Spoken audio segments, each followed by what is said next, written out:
नमस्कार। लिटकेन 2020 चैनल पर आप सभी दर्शकों का हार्दिक अभिनंदन। जैसा कि हमारा एक सीरीज हमने शुरू की हुई है, विदेशों में बसे हुए भारतीयों से हम बातचीत करते हैं, भारतीय संस्कृति को वहाँ वो नए आयाम दे रहे हैं। इसी श्रृंखला के तहत आज हम जिनसे बातचीत कर रहे हैं वो एक अलग तरह के ख़ास तरह की शख्सियत हैं। भारत के रहने वाले हैं लेकिन इस वक्त न्यूयॉर्क अमेरिका में बसे हुए हैं। भारत गौरव सम्मान से सम्मानित हैं, यूट्यूब चैनल चलाते हैं। भगवत गीता पर इन्होंने 351 कड़ियों का एक लंबा धारावाहिक वहाँ पर प्रसारित किया है। इसके अलावा south Asian times, news day और वन वर्ल्ड जैसे बहुत सारे नामचीन संस्थानों के लिए इन्होंने काम किया है जो मीडिया से जुड़े हुए हैं। ITV गोल्ड पर इन्होंने 1998 से काम किया 3 वर्ष के लिए। विशेष बात यह है कि आकाशवाणी जोधपुर से लंबे समय तक इनका जुड़ाव रहा है। बहुत सारे फीचर्स, कहानियाँ, कविताएं इन्होंने वहाँ पर लिखी हैं, बोली हैं, क्योंकि ये एक लेखक हैं, कवि हैं, वीडियो कैमरामैन हैं, संपादक हैं। और इस वक्त सबसे महत्वपूर्ण बात यह है कि भारतीय जो हमारी संस्कृति है, धार्मिक संस्कृति, दार्शनिक संस्कृति, इस भारतीय दर्शन को अमेरिका में ये लोगों तक पहुंचा रहे हैं। आप हैं श्री अशोक व्यास। हम सभी स्वागत करते हैं। स्वागत अशोक जी आपका। नमस्कार योगेश जी, मैं आपका बहुत धन्यवाद और आभार व्यक्त करने के साथ साथ योगेश जी बात शुरू हो गई है श्रीमद् भगवद गीता से, तो मैं थोड़ा सा स्वतंत्रता लेकर यह भी निवेदन कर दूं कि जो भारत या भारतीयता का भाव है वो कहीं ना कहीं गुरु शिष्य परंपरा से जुड़ा है। तो मेरे भीतर भी जो भारत या हमारे शास्त्रों के प्रति एक श्रद्धा का भाव या हिमालय और गंगा के प्रति एक उस तरह का जो जुड़ाव है, उसके पीछे पारिवारिक संस्कारों के अलावा मेरे गुरु स्वामी श्री ईश्वरानंद गिरि जी महाराज की सन्निधि में जो कुछ संस्कार मुझ में आए, उससे ये दृष्टि थोड़ी रही है। श्रीमद् भगवद गीता वो हमारे लिए आधार है। और मैं आपने जो अपने दर्शकों को पहले बताया है कि मैं न्यूयॉर्क में हूँ, तो एक समय ऐसा था मेरे आने के बाद में जब जीवन में बहुत उथल पुथल अनिश्चितताएं थी, और तो मुझे लग रहा था कि ये जो झंझावात है इसमें मुझे कैसे कोई ऐसा सहारा होगा जिसको लेके मैं अपने आप को संतुलित कर पाऊँ। सचमुच फिर एक अलग अलग स्थानों में प्रत्येक सप्ताह संपूर्ण गीता का पाठ करें, ऐसा एक क्रम बन गया था। तो यहाँ के कुछ मंदिरों में भी पढ़ने का हुआ, और ये संदर्भ मुझे बहुत समय के बाद ऐसे ही आपके साथ न जाने क्यों याद आ गया। तो वो एक स्थायित्व देने के लिए, और ऐसा कि हमारा एक ट्रैक है, हम बिखरे हुए नहीं है, ऐसा एक भाव उस समय जागृत हुआ। गीता का जो ज्ञान है वो सार्वभौमिक है, किसी एक देश की थाती नहीं है, किसी एक व्यक्ति, किसी एक धर्म, किसी एक संप्रदाय के लिए नहीं है। यदि हम देखें, क्योंकि हमारी भारतीय संस्कृति भी वसुधैव कुटुंबकम की है, और उस वसुधैव कुटुंबकम संस्कृति को आप वहाँ पर प्रसारित कर रहे हैं। साधुवाद देना चाहेंगे आपका इसके लिए? तो श्रीमद् भगवद गीता तो अथाह सागर है, और वो तो एक अलग स्तर की बात हो जाती है कि वो तो हमारी आत्मा की है, और हमारी आत्मा और किसी और की आत्मा में कोई भेद नहीं। यही बात कृष्ण भगवान अर्जुन के प्रति अलग अलग रूप में कह रहे हैं, जो अपना स्वरूप स्पष्ट कर रहे हैं। भारतीय संस्कृति की जड़ें बहुत गहरी हैं, और हमारी जो संस्कृति है, जैसा कि हम बार बार कह रहे हैं कि वसुधैव कुटुंबकम की बात है। अमेरिका जैसे अति विकसित देश में जहाँ की संस्कृति बिल्कुल नितांत भिन्न है हमारे देश से, वहाँ के बारे में हम ये जानना चाहेंगे कि जब श्रीमद् भगवद गीता की बात करते हैं, भारतीय संस्कृति की बात करते हैं, भारतीय दर्शन की हम बात करते हैं, लोगों का वहाँ पर क्या एक रुझान होता है, क्या एक सीधा जो पहली प्रतिक्रिया उनकी होती है, क्या होती है? ऐसे क्लीशेड बात है कि भारत हमारे अंदर रहता है, पर उसके अलावा भी प्रकट रूप में भी क्या है कि भारतीय समुदाय जो जिस तरह के बहुत सारे सामाजिक सांस्कृतिक संगठन हैं या मंदिर इत्यादि हैं, वहाँ जाते तो हमें कोई इतना अलग लग नहीं रहा होता है कि हम भारत से बाहर आकर आ गए हैं। एक मूल श्रद्धा होती है कि, और एक करुणा का भाव है वो होता है। इस बात को लेके मैं तो कुछ लोगों में जिज्ञासा होती है, चाहे वो भारतीय मूल के नहीं भी हैं तो भी वो अधिक उस भाव से देख रहे होते हैं। मेरा व्यक्तिगत अनुभव ये रहा कि एक समय में, और वो हिंदी के साथ भी जुड़ी हुई बात है, तो हिंदी प्रशिक्षण के लिए एक कार्यक्रम चलता है, स्टार टॉक कार्यक्रम करके। तो न्यूयॉर्क यूनिवर्सिटी में वो एक गैब्रिएला जी हैं, वो एक समय में उन्होंने मुझसे कहा कि मैं उनके वहाँ आकर न्यूयॉर्क यूनिवर्सिटी में क्लासरूम में हम गणेश पूजन कैसे करते हैं वो डेमोन्स्ट्रेट करके बताऊं। तो डेमोन्स्ट्रेट करने का मतलब तो पूजन ही करना था, बिल्कुल तो सब पूजन करना। मैं लेकर ही गया था। और तो उसमें भी सब बालक कुछ तो एक उत्सुकतावश देख रहे थे, कोई कोई उनको संस्कृत में जब आप उच्चारण करते हैं जो स्पंदन होते हैं वो अधिकतर लोगों को भले लगते हैं, क्योंकि हमारे जो सनातन परंपरा में सर्वग्राह्यता है, सबको अपनाने वाली बात है। उसमें ऐसा नहीं है कि ये अमुक रंग की होने के नाते अलग है, या तो सबको अपनाने वाला भाव तो है ही। मुझे पता नहीं भारत में भी आपको ऐसा लगता होगा कि ये एक चुनौती है संरक्षकों के लिए, माता पिता के लिए, कि वो जैसा समझते हैं, जैसे अभी आपने सहजता से वसुधैव कुटुंबकम कहा, तो पता नहीं नई पीढ़ी में सारे बच्चे इस तरह से कहेंगे कि नहीं कहेंगे। ये प्रश्न हमारे मन में यहाँ भी रहता है, वहाँ भी रहता होगा। बिल्कुल, बिल्कुल। लेकिन क्योंकि जो अभी जिस तरह की तकनीकी जो ज्ञान है, उसके आधार पर ग्लोबल विलेज की जो एक संकल्पना हम करते हैं, उसमें हमारे उस भारतीय वसुधैव कुटुंबकम का जो हमारा जो दर्शन है, वो कहीं न कहीं सामने दिख रहा है। और मैं न्यूयॉर्क में बैठा हूँ और यहीं पर है वो यूनाइटेड नेशंस का मुख्यालय, जहाँ पर कि योग दिवस के कार्यक्रम में भारत के प्रधानमंत्री स्वयं सम्मिलित हुए थे। बिल्कुल। अन्य 135 से या कितने अधिक देशों के लोग एक साथ होना, वो एक विश्व कीर्तिमान बन गया। तो आप जो लोग अभ्यास करे थे उनके मुख पर देखेंगे तो एक संतोष था, और वो आनंद से ही आए थे। यानी जो सबको जोड़ने वाला तत्व है वो सबके साथ जुड़ता ही है, सहज रूप में जुड़ जाता है। ये है कि हम अहंकार को लेकर पहुंच रहे हैं या प्यार को लेकर पहुंच रहे हैं। जो प्यार को लेकर पहुंचते हैं तो वो एक बिल्कुल, बिल्कुल। आनंद प्रवाहित होता है। जी। क्योंकि योग का जो तात्पर्य है वो है सहयोग। हम एक दूसरे हम्म। के साहचर्य से एक दूसरे के साथ मिलकर चलें, वो योग है। और हम चाहे हमारे महर्षि पतंजलि के अष्टांगिक योग की बात करें, लेकिन यदि हम योग की बात करते हैं तो आदि योगी हम शिव को कैसे भूल सकते हैं। हिंदी के प्रचार प्रसार की बात करते हैं, भारतीय संस्कृति की बात करते हैं, भारतीय सांस्कृतिक परिवेश को वहाँ देखने की बात करते हैं, तो आप वहाँ पर रहते हुए क्या महसूस कर रहे हैं कि वहाँ की जो वहाँ के मूल निवासी हैं, उनमें और जो भारतीय मूल के लोग वहाँ बस गए हैं, रहने लग गए हैं, उनमें हिंदी भाषा के प्रति कैसा रुझान है?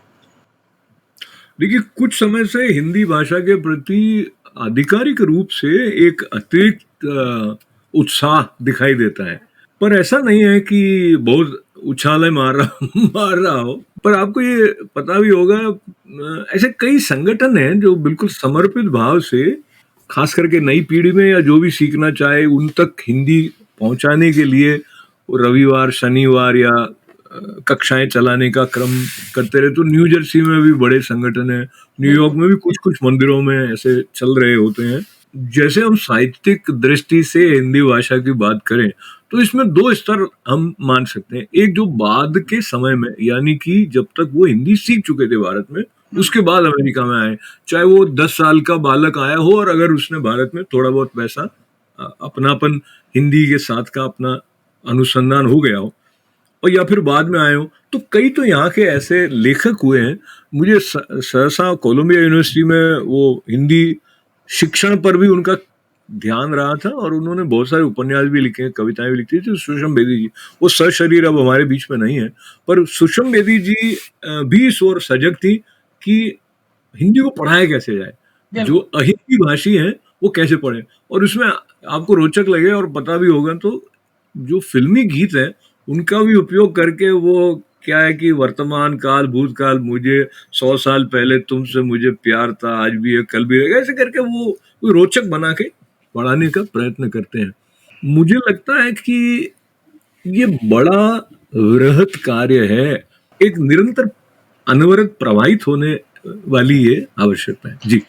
एक बात, क्योंकि मैं एक रिपोर्ट पढ़ रहा था और उस रिपोर्ट में मैंने ये देखा कि यूके की तुलना में यूएसए में हिंदी के जो प्राइमरी स्कूल्स हैं, वहाँ पर हिंदी का पठन-पाठन बहुत ज़्यादा संख्या में करवाया जा रहा है, जबकि यूनाइटेड किंगडम में अमेरिका की तुलना में काफ़ी कम है। ये एक अलग तरह की रिपोर्ट मैं देख रहा संभव था। है। कुछ लोग जो इस तरफ विशेष रूप से सजग हैं, वो देख रहे थे कि भाषा की दृष्टि से इतने विद्यार्थी हो जाते हैं, तो वो उस स्कूल में चालू कर सकते हैं। लेकिन कई जगह उनको मुश्किल आती थी क्योंकि बच्चे उस वक़्त मिल नहीं रहे थे उनको।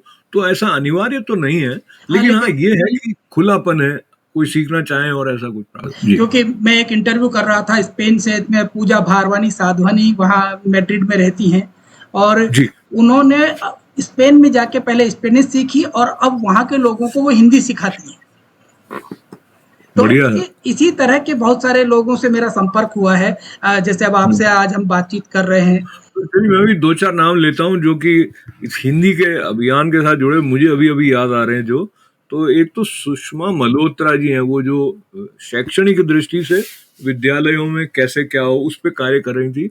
और ये सुषम बेदी जी का नाम मैं ले चुका हूँ। बिल्कुल, जो न्यू जर्सी की मैं बात कर रहा तो वो हिंदी समिति ऐसा कुछ करके एक देवेंद्र सिंह जी हैं और उनकी धर्मपत्नी रचना सिंह जी, और बहुत बड़ा समूह है, वो लोग भी बिल्कुल। काफ़ी करते हैं। और ऐसी बहुत सारी समितियाँ हैं, एक विश्व हिंदी न्यास है, वो भी कुछ-कुछ करते हैं। फिर अपने दूसरी तरह से साहित्य को लेके हिंदी के प्रेम का प्रसार करने की दिशा में तकनीकी तौर पर भी और कुछ अन्य अ, साहित्यकारों के साथ जुड़कर हमारे मित्र न्यू जर्सी में अनूप भार्गव हैं, वो भी काफ़ी कार्य कर रहे बिल्कुल, हैं। बिल्कुल, तो अनूप जी एक काफ़ी अच्छा अशोक काम सिंह कर रहे जी हैं। हैं, वो भी प्रति सप्ताह एक शेर अर्ज किया है, ऐसा कुछ एक श्रृंखला है। उसमें कई देशों के लोग जुड़ते हैं हर सप्ताह। बिल्कुल, नई पीढ़ी में ये रुझान शायद हो सकता है कम हो, क्योंकि भारत में भी ये स्थिति कमोबेश ऐसी ही स्थिति देखने को मिल रही है। अ, एक कालखंड होता है जिसमें इस तरह की चीज़ें होती हैं और फिर वो समय चक्र के हिसाब से बदलती हैं। जब आप वहाँ के लोगों से मिलते हैं, क्योंकि आप वहाँ के मंदिर में एक पुजारी भी हैं, आप एक लेखक भी हैं। कई लोगों के घरों में पूजा पूजा कराई, गृह प्रवेश, शादियाँ इत्यादि और वो सब कराए। कोई मंदिरों के साथ कभी-कभी जुड़ के करता हूँ और मैं तो आपको शायद पता हो, लेकिन मैं एक यहाँ पर टेलीविज़न चैनल के साथ में पिछले 25 बरस से जुड़ा रहा हूँ। भारत में था, जब आकाशवाणी में था। इस संदर्भ को लेते हुए मैं इधर आ जाता हूँ कि मुझे भारत से आए हुए बहुत सारे जो बड़े प्रख्यात आध्यात्मिक गुरु हैं, उनके साथ भी संवाद का अवसर मिला, तो लेखक, अभिनेता इत्यादियों के साथ भी मिला। आपकी बात को लेके मैं वहाँ जा रहा हूँ जहाँ पे हम आध्यात्मिक जो गुरु हैं, वो भाषा के साथ जुड़कर बात कर रहे हैं ऐसा नहीं है, लेकिन फिर भी उनकी उपस्थिति से लोग जैसे कुछ संस्कृत के मंत्रोच्चार करने की तरफ बढ़ते हैं, फिर थोड़ा-थोड़ा भाषा सीखने लग जाते हैं। तो इनका जैसे अब श्री श्री रविशंकर जी हुए या सद्गुरु हुए या आमाची आते थे या अन्य बहुत सारे हैं, वो आते हैं, उससे भारतीयता के भाव की तरफ एक जिज्ञासा बढ़ जाती है। बिल्कुल। वो सीधा-सीधा भाषा नहीं, लेकिन फिर उनमें से कई लोग भारत की यात्रा पर आते हैं इत्यादि। तो भारतीयता की बात जो हम कर रहे हैं, क्योंकि हिंदी, हिंदुस्तान और हिंदुस्तानियत, हम उस हिंदुस्तानियत की बात कर रहे हैं, उस भारतीयता की बात कर रहे हैं। वहाँ जो लोग रहते हैं, वहाँ भारतीय संस्कृति का पोषण वो कर रहे हैं किसी न किसी रूप में। चाहे हमारे त्योहार हों, किस जो भी वहाँ के जो संस्कार हैं, कुछ जैसे आपने गृह प्रवेश की बात की, ये तो इस तरह के जो आप संस्कार का जो आयोजन अनुष्ठान करवाते हैं। दूसरी तरफ हम देखते हैं कि जो लोग भारत से जो जा रहे हैं, वो लोग उस तरह की जो बातें कर रहे हैं। भारतीयता को कहीं न कहीं अलग पहचान मिल रही है, और विशेष रूप से इस कालखंड में तो भारतीयता को कहीं ज़्यादा वैश्विक रूप में ज़्यादा पहचाना जा रहा है। मैं आपसे पूरी तरह सहमत हूँ। देखिए, ऐसा है कि आपका जो भी राजनीतिक दृष्टिकोण रहा हो, लेकिन भारत के वर्तमान प्रधानमंत्री नरेंद्र मोदी, और जब हम बात करें तो वो अमेरिका की यात्रा पर भी हैं, और व्हाइट हाउस में किसी प्रधानमंत्री का जिस तरह से उनका भी राजकीय यात्रा में स्वागत हुआ है, फिर भारत के जो पारंपरिक नृत्य है, वो उनके स्वागत के लिए उसकी व्यवस्था की गई, भोजन शाकाहारी होगा, ये सारी बात इतनी डिटेल में first lady of America Bharat से आए हुए प्रधानमंत्री अतिथि रूप में है, उनके स्वागत की तैयारियों पे बात कर रही हो, ऐसा मैंने पहले कभी सुना नहीं। योगी जी, मैं पहले देखता था कि हम भारतीय हाशिए पर थे, मेन स्ट्रीम में तो भारत की बात हो भी नहीं रही थी, जबकि एक समय था जो मुशर्रफ आते थे, वो चूंकि वक्ता अधिक थे, अच्छे, प्रोबेबली यहाँ के मेन स्ट्रीम मीडिया उनको इंटरव्यू करते थे, और मैं सोचता था ये तो एक तानाशाह है जिसको अमेरिका, जो कि प्रजातांत्रिक मूल्यों की इतनी बात करता है, इतना अधिक महत्व दे रहा है। तो वो समय बदल गया, अभी एक अलग है। पर इसमें मैं ये भी जोड़ना चाहूंगा, जो वर्तमान प्रधानमंत्री हैं उनका हिंदी भाषा के साथ प्रेम भी कहीं ना कहीं लोगों में हिंदी के साथ जुड़कर जो एक आत्मसम्मान का भाव है उसको बढ़ावा दे तो रहा है, निश्चित रूप से दे रहा है। उन्होंने यूनाइटेड नेशंस में भी हिंदी में संबोधन बिल्कुल किया, तो बिल्कुल। लेकिन इसमें एक बात और हमें माननी पड़ेगी कि भारत को जो महत्व दिया जा रहा है उसमें कहीं ना कहीं अमेरिका की व्यक्तिगत मजबूरियां भी हैं, क्योंकि चीन और रूस की जो नजदीकियां हैं वो भारत को बहुत महत्वपूर्ण स्थान दे देती हैं। नहीं, और मैं व्यक्ति रूप में भी ये देखेंगे कि मेरा हित किसमें, जो राष्ट्र है वो भी अपना हित हाँ देखेगा, बिल्कुल, वही क्या वही चीज हम कह रहे परिस्थितियां हैं। बन रही है वो भी है। हाँ, हाँ, तो यही सामान्य सी बात कहना चाह रहा था बिल्कुल कि बिल्कुल। जहाँ हमारे भारत की गौरव की बात है, वहीं पर उनकी व्यवस्था भी कहीं न कहीं दृष्टिगोचर होती है, मेरा इतना सा हाँ हाँ, आशय है। निश्चित रूप से, निश्चित रूप से। तो जब हम बात करते हैं भारतीय संस्कृति की, वहाँ पर आप भारतीय संस्कृति को किस जगह पाते हैं? वहाँ के लोगों के बीच में, हमारे लोगों के बीच में, क्या देखते हैं आप वहाँ? देखिए, इसमें मैं आपको बहुत एक इंटरेस्टिंग कंट्रास्ट बताता हूँ, हुँ, और मैं स्थान विशेष का नाम जानबूझकर नहीं ले रहा हूँ। पर क्या होता है, हम अपना बनाना चाहते हैं तो अपना होने की घोषणा भी करना चाहते हैं। तो भारतीय होने के नाते एक मंच पर मैंने ऐसे देखा कि जो भारतीय संगठन था, हुँ, जिसने यहाँ के मूल एक संस्थान के साथ मिलकर कुछ भारतीय संस्कृति संबंधी कुछ प्रकल्प बनाया। तो ये जो, हम थोड़ी देर के लिए इनका नाम माइकल रख देते हैं, माइकल नाम नहीं है वैसे। तो माइकल जो है वो भारतीय मूल के नहीं है, हुँ, और ये हम इनका नाम प्रीति रख देते हैं, प्रीति नाम नहीं था वैसे। तो प्रीति ये कहती हैं कि ये तो हमें इतना सहयोग करते रहे हैं और इतना इनका सकारात्मक दृष्टिकोण है, तो ये तो हमको भारतीय ही लगते हैं। तो दोनों तरह के लोग होते हैं, मुझे लगता है स्वाभाविक है ना। ये व्यक्तिगत जो अपनी सोच होती है, भारतीयता का कहीं आशय ये नहीं है कि हिंदू धर्म या किसी धार्मिक बात से हो, नहीं लेकिन लोग अपना परसेप्शन लेके चलते हैं, वो एक अलग बात हो। ये क्योंकि हम अपनी संस्कृति को साथ में लेके चलते हैं और हम अपनी संस्कृति को अपने साथ लेके जाते हैं और वहाँ हम अपने संस्कृति का प्रदर्शन करते हैं, तो इसमें कहीं बुरा नहीं है। ये एक हमारे लिए बहुत अच्छी गर्व की ठीक बात है, होनी मैं चाहिए। मैं ये जानना चाह रहा हूँ कि वहाँ अमेरिका में हमारे भारतीय संस्कृति को लेके लोगों में किस तरह का उत्साह, क्योंकि हमारे जो पर्व होते हैं, त्योहार होते हैं। बहुत उत्साह है। हम्म, था कि जैसे क्वींस काउंटी के अध्यक्ष के द्वारा, या बल्कि व्हाइट हाउस में, या मेयर अमुक अमुक स्टेट के, या आई मीन न्यूयॉर्क के मेयर के द्वारा है कि आधिकारिक तौर पर ऑफिशियली दीपावली मनाई जाए, ऐसा पहले नहीं होता था, अब होता है। और तो इससे हम मानेंगे कि उत्साह बढ़ गया, जिज्ञासा भी बढ़ गई, और कई बातें वो हम हमारे बारे में सीखना चाहते हैं, पहले से अधिक उत्साह तो है। ये तो बात है, एक जिज्ञासा होना, जानना, और एक होता है कि कहीं ऐसा लग जाए कि वो मुझ पर थोप तो नहीं रहा। ये दोनों बातों में अंतर है। तो ये, मगर बीच की स्थिति सही है अभी। और आपको ये जानकर इस प्रसंगवश मुझे लगता है ये भी ठीक लगेगा कि भारतीय मूल के कई लोग अमेरिका की राजनीति में सक्रिय भी हैं। तो कांग्रेसमैन भी हैं, तो यहाँ के काउंसिल मेंबर्स भी हैं, तो बहुत सारे बोर्ड्स होते हैं उसमें भी हैं। तो उससे भी एक एक ये संक्रमण काल तो जीवन में या संसार में हमेशा चलता ही रहता है। पर अभी ऐसा है कि भारत के प्रति जो ध्यान है वो भारत की आर्थिक संभावनाओं को लेकर भी बढ़ रहा है। बिल्कुल बिल्कुल। और जो स्वामी विवेकानंद के समय से एक अलग रूप से भारत और भारत की आध्यात्मिक संपदा के बारे में विश्व का ध्यान गया है, वो कहीं ना कहीं वो चल रहा है अभी, वो चल ही रहा है, अभी चलता बिल्कुल रहेगा। बिल्कुल। चलिए, अमेरिका से वापस आपको हम वापस भारत लिए आते हैं, क्योंकि आप जोधपुर में बहुत रहे हैं, जोधपुर आपका जी, निवास रहा है। याद आता है? क्यों नहीं याद आता है? बहुत ही याद आता है, बल्कि इतना याद आता है कि मैं तो कई बार न्यूयॉर्क के लिए ऐसा कह देता हूँ कि आप जोधपुर आना हमारे। मैं तो इतना न्यूयॉर्क को मैंने जोधपुर में बना दिया। और कुछ एक राजस्थानी संगठन भी है यहाँ पे, तो जोधपुर भाषा बोलने वाले कुछ कुछ लोग हैं भी। और एक बार भाषा दिवस जब यहाँ के इंडियन कॉन्सुलेट में मनाया जा रहा था, तो मैंने मारवाड़ी में ही वहाँ पर उसका सूत्रधार की भूमिका करी थी।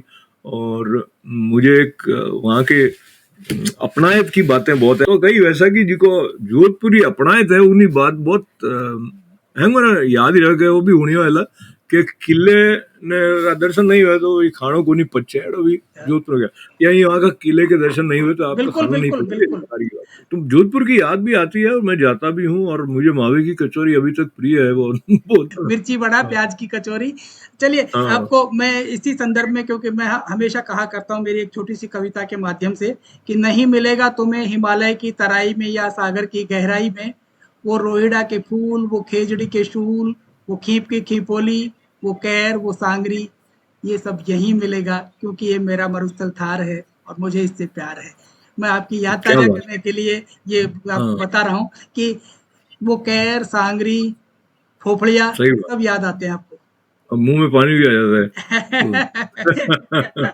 तो आपकी पंक्तियों से मुझे दो पंक्तियां एक कविता की स्वागत, याद आ गई हैं, जो कि स्वागत आपका। एनआरआईज के साथ जुड़ी रहती हैं, कि अपनी जमी को छोड़कर जो भी निकल गया, हुँ, अपनी जमी को छोड़कर हम आ गए उस मोड़ पर, हर हुँ, बार यूं लगता रहे आधे इधर आधे आधे उधर। उधर, बिल्कुल। हाँ, तो अब क्या होता है योगेश जी, जो संबंधों का एक समीकरण कह दीजिए, या एक रसमय भाव जो भारत में था वो वैसा नहीं रहता है, शायद उम्र के साथ यूं ही बदल जाता है। तो अब कोई ऐसी घटनाएं हो जाती हैं जिसमें आप तुरंत वहां नहीं हो सकते हो हाँ, जब होना चाहते हो, तो वो एक पहले पहले जितनी एक व्यथा पीड़ा हुक रहती है, वो धीरे धीरे आप उसके आदी हो जाते हो, क्योंकि वही ऐसा है। चाहे प्रसन्नता का उत्सव वाली बात हो, किसी विवाह में भी आप हमेशा पहुंच नहीं पाते हो, और कोई नहीं रहा है, ऐसी स्थितियां भी होती हैं, तो वो I think that is a part of life now, ऐसा हो गया। डेफ़िनेटली। भारतीय संस्कृति उत्सव धर्मिता की संस्कृति भी कही जाती है। वहाँ के संस्कृति के बारे में क्या आपने जो ऑब्ज़र्व किया है, आपने जो समझा है, क्या देखा है आपने? आप देखते होंगे अपने घरों में भी, समझो दो तीन भाई अगर हैं तो एक भाई को हर एक उत्सव में उत्साह से भाग लेना अच्छा लगता है, दूसरे भाई को नहीं भी लगता है। हुँ, तो वो बात कमोबेश सब पे लागू होती है। लेकिन वैसे जो परंपरा भारत की है, भारत में जिस तरह से उत्सवों के साथ में ऋषियों की दृष्टि आपके जीवन के निर्माण में, अमुक उत्सव अमुक ऋतु के साथ कैसे क्या प्रभाव डालेगा, आपकी श्रद्धा को बढ़ाने में उसका क्या योगदान होगा, वो एक संरचना धीरे धीरे पाश्चात्य दृष्टिकोण को अपनाते हुए जो एक मार्केटिंग ओरिएंटेड चीजें होने लगी, तो उत्सव के साथ जो उत्साह बढ़े, आपकी आत्मोत्थान की बात, तो उस तरह से हमारा ध्यान हटने लगा। या फिर हमने अमेरिका में अगर हैं तो किसी राजनीतिज्ञ को बुला के उसके साथ में ऐसे दीप प्रज्वलन का जो एक ऊपर से दिखावे जैसे कर दिया, उसकी भी महत्ता तो है ही है। हाँ, लेकिन वो आपका एक प्रश्न सिंबॉलिक हो जाता है एक, है ना? हाँ हाँ, तो लेकिन तो अभी सिंबॉलिक ही ज्यादा हो गया है। हाँ, और दूसरा ये भी हो गया, फिर आप ये करके और फेसबुक पे लगा दो कि मेरी इसके साथ फोटो है, या मैं इस जगह पे था, ये अधिक हो गया। पर नहीं, मैं एक मिनट और लेना चाह रहा हूँ, आपने उत्सव धर्मिता कहा ना, तो वैसे अमेरिका जो है वो बहुत ही खुले मन वाले लोग हैं। हुँ, मुझे लगता है कि अमेरिका में भी उत्सव धर्मिता अपने हिसाब से है। जैसे वो क्रिसमस मनाते हैं तो वो अपने बिल्कुल, हिसाब से मनाते हैं, अच्छे से मनाते हैं, बहुत अच्छे से मनाते हैं, धूमधाम से मनाते हैं। जीवंत लोग हैं। और भी जो भी उत्सव यहाँ के साथ जुड़े हुए हैं, चाहे 4 जुलाई आने वाला है तो यहाँ का राष्ट्रीय उत्सव हुआ, या फिर हैलोवीन इत्यादि मनाते हैं, या थैंक्स गिविंग, या तो वो मनाते तो हैं। और जो भारत के आए हुए लोग हैं वो भी मनाते हैं, अच्छे से मनाते हैं। क्योंकि भारतीय संस्कृति में तो समावेशित जो होने का अपने आप में एक गुणधर्म बहुत बड़ा है। वहाँ वैलेंटाइन तो मैं भूल ही गया। हाँ, वैलेंटाइन तो वैलेंटाइन मैं अपने आप में भूल बहुत बड़ा है। गया। हाँ, अभी भारत में भी मनाने लगे। अब तो पूरा वैश्विक है। हाँ, और जब फादर्स डे मदर्स डे सब भी मनाते हैं। क्योंकि भारत में भी ये चाहे फादर्स डे की बात कर रहे हैं, वैलेंटाइन वीक की बात कर रहे हैं, या मदर्स डे की बात करते हैं या बहुत दूसरे जितने भी, वो अब ऐसा लगता है कि ये वैश्विक उत्सवों के रूप में सामने आ गए हैं और सभी ने इनको स्वीकार कर लिया है धीरे-धीरे करके। लेकिन उतनी ही शायद शिद्दत से भारतीय त्योहारों को भी वहाँ के लोग भी उसमें आनंद लेते होंगे, ऐसा मेरा अनुमान है। अच्छा, लेकिन एक बात और हो गई है कि बहुत सारे जो अंतर जातीय की तरह अंतर धर्म वाले या वो विवाह भी बहुत हो रहे हैं, उससे भी क्या होता है कि एक उत्सवों का एक सामंजस्य बन जाता है। बिल्कुल, बिल्कुल। चाहे हम अंतर धर्म की बात करते हैं, अंतर संप्रदाय की बात करते हैं, ये विवाह भी कहीं न कहीं भारतीय संस्कृति और वैश्विक संस्कृति दोनों को कहीं न कहीं समावेशित उसमें कर रहे हैं।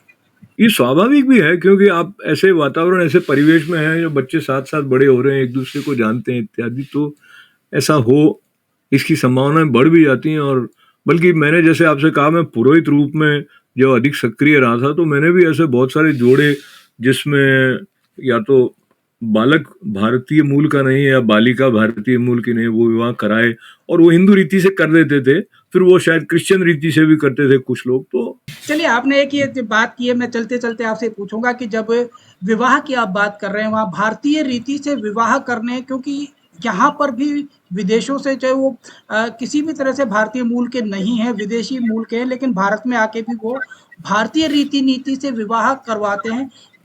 ये वहाँ पर भी आपको देखने को मिल रहा है क्या? तो उनका बहुत प्रगाढ़ प्रेम भारत के बिल्कुल, संस्कृति और परिवेश और जो रहा हो।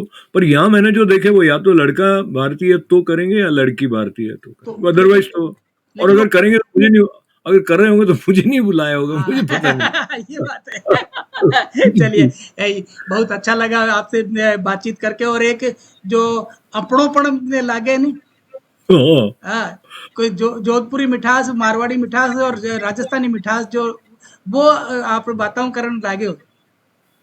तो मैं चाह रहे हो कि आपने एक कविता तो जरूर होना हो जाऊँ पहली। तो और चूंकि बिल्कुल हम होना शब्दों हो की, सर। हाँ, तो छोटी सी है ना हाँ सर। कि लिखना लिखना उन्हीं बातों को फिर जोड़े रखता है, हाँ, हाँ, कभी न बीतने वाले वसंत से मुझे। बिल्कुल, वाह! लिखना उन्हीं बातों को फिर जोड़े रखता है, कभी न बीतने वाले वसंत से मुझे। शब्द फूल नहीं, हाँ, खुशबू नहीं, हुँ, मैं नहीं, अनुभूति नहीं, वाह! विस्तार नहीं, क्षितिज नहीं। हाँ, क्या बात! वाह! शब्द फूल नहीं, खुशबू नहीं, मैं नहीं, अनुभूति नहीं, विस्तार नहीं, क्षितिज नहीं, ये सब हैं। हुँ, और इनसे भी परे सार है सब कुछ के होने का। वाह! शब्द, ठहराव और गति एक साथ हो जाते हैं कैसे? पूछने निकल पड़ता पहाड़ी पगडंडी पर, हुँ, प्रश्न के उत्तर के लिए ही नहीं, हुँ, सुहाता है मुझे खेलना शब्दों के साथ। वाह! बस यूं ही। यूँ ही, वाह! शब्द, बहुत धन्यवाद। शब्द एक चिरंतन सखा से मुझे खिलाते हैं, हुँ, क्या कभी बात! रास्ता दिखाते हैं, कभी रास्ता छुपाते हैं, हुँ, पर मुझे हर तरह से डुबाते हैं। सूझता ही नहीं मुझे शब्द से परे कुछ, वैसे शब्द दिख नहीं पाते हैं। हाँ, क्या क्या इसीलिए शब्द ब्रह्म कहलाते हैं? वाह! क्या बात है! वाह! क्या इसीलिए शब्द ब्रह्म कहलाते हैं? बहुत बड़ी बात आपने कह दी, क्योंकि शब्द ब्रह्म है, शब्द बोध है, शब्द ज्ञान है और शब्द में ही सब कुछ है। तो आपसे बातचीत करते रहने का इतना मन कर रहा है, लेकिन समय की सीमाएँ होती हैं और हम आपको भी व्यस्तताएँ आपकी हैं, वहाँ आपने बताया कि कहीं जाना है आपको भी। आपने एक समय हमारे लिए निकाला, हमारे चैनल के लिए निकाला। बहुत-बहुत आभार है अशोक जी आपका, जो इतने अपनेपन के साथ, अपनायत जो एक मैं कहूँ, उस अपनायत के साथ आपने बातचीत की है, इतना समय दिया है। बहुत-बहुत आभार, बहुत-बहुत धन्यवाद आपका। तो योगी जी, आपके साथ बात करने में अपनापन तो सहज ही आया। उसमें ऐसा लगा भी नहीं कि मैं आपसे इस तरह रूबरू पहली बार मिल रहा हूँ। तो उसके लिए आप भी साधुवाद हैं और आपने मुझे पहले तो याद भी किया और मुझे स्वयं को अभिव्यक्त करने का ये अवसर दिया, उसके लिए मैं भी मंगल कामनाओं के साथ आपका आभारी हूँ। बहुत-बहुत धन्यवाद आपका, बहुत आभार। और ये बातचीत किस तरह की लगी, कैसी लगी, आपकी प्रतिक्रियाओं का हमें इंतज़ार रहेगा। कमेंट बॉक्स में आप जाके कमेंट करना बिल्कुल मत भूलिएगा। चैनल को सब्सक्राइब कीजिए, लाइक कीजिए। इसी तरह से किसी न किसी से विभूति से आपको हम रूबरू करवाते रहेंगे। इसी वादे के साथ आपसे इजाज़त लेते हैं। नमस्कार। फिर मुलाकात होगी, फिर बात करेंगे।